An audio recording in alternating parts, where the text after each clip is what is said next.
Good morning. Today on This Week in Cincinnati, the race for Cincinnati mayor.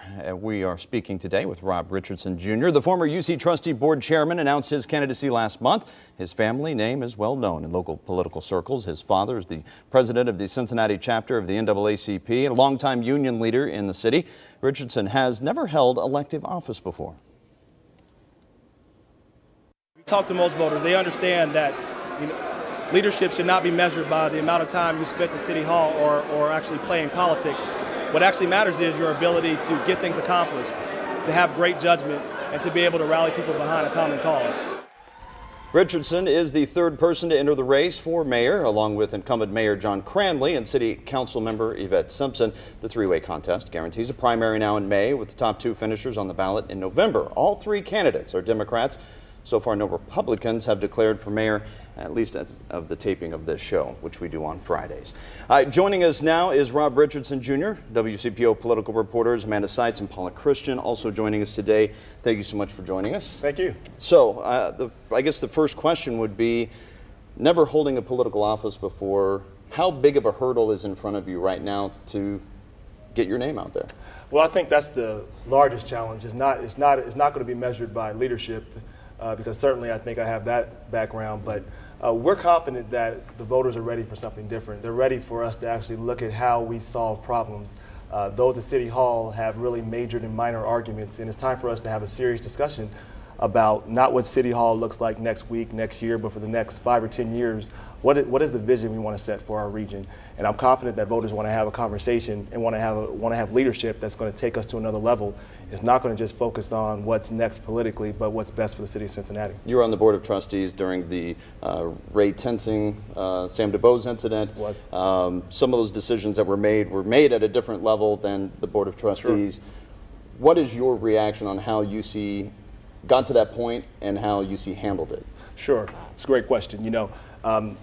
I think everyone has seen some struggles with issues around police-community relations, and so when we got to this point, when I became chair, honestly, is when we kind of hit the apex of this. And I said when the killing of Samuel DuBose happened that UC wouldn't be defined by this moment, but we would certainly be transformed.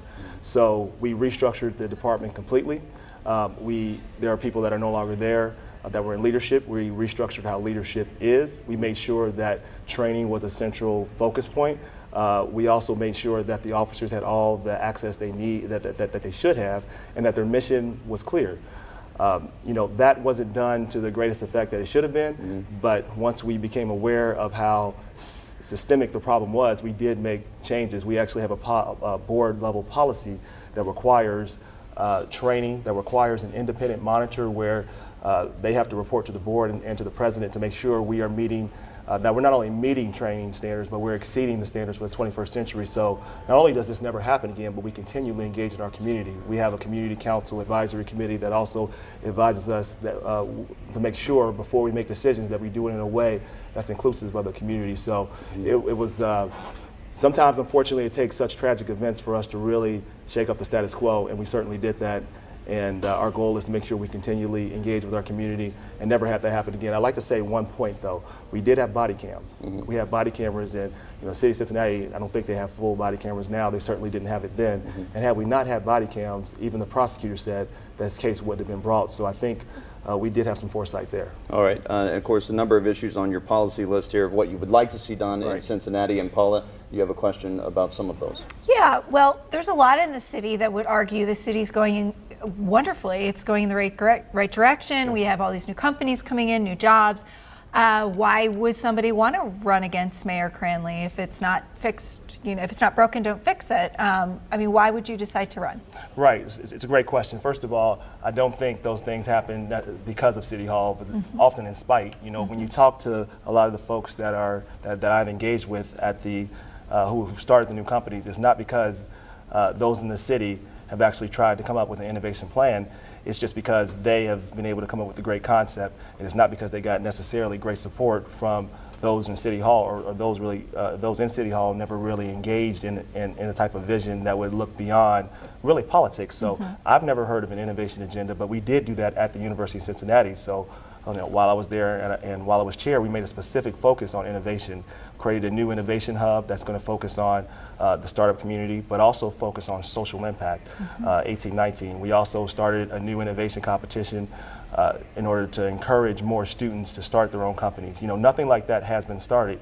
So we do have some momentum, but we can do so much better. I think it's often the limitation of our vision that actually frustrates me the most. What about the parts of the city that aren't seeing the booms, the Sure. sort of forgotten neighborhoods, and a lot of the needs of the Black community in particular, which some say have been not as paid attention to as they would like? Sure.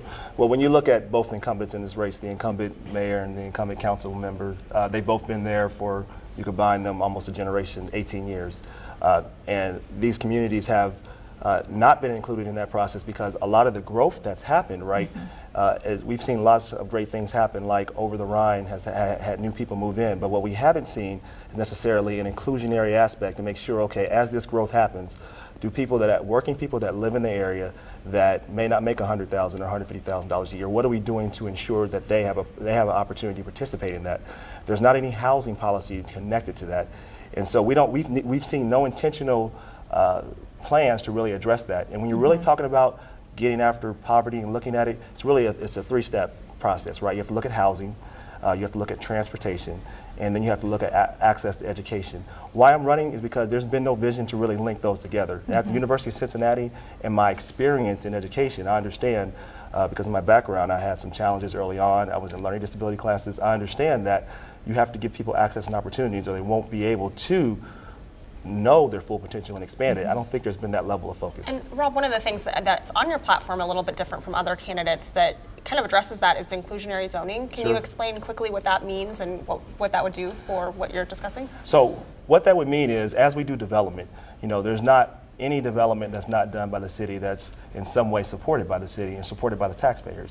And so with that, I think we have a responsibility to make sure that everyone has an opportunity to participate in this growth and in this opportunity. So as neighborhoods expand, as the tax base goes up, hardworking people, middle class and low income people shouldn't all be moved out, because then it turns it's not really economic development at that point, it's kind of economic displacement.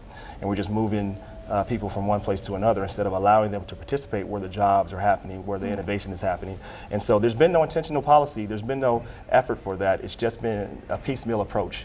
And if we're really trying to solve the problem, and we will, we have to look at it that way. The incumbents in this race have never done that. Instead, they majored in minor arguments that don't really affect people's lives.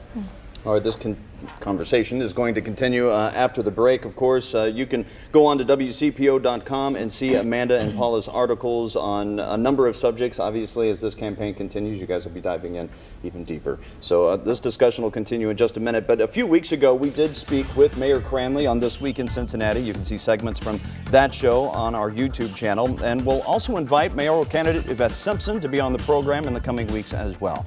Coming up next, though, one of the city's most difficult challenges, poverty. We're going to speak with Rob Richardson Jr. about his ideas to help thousands of families.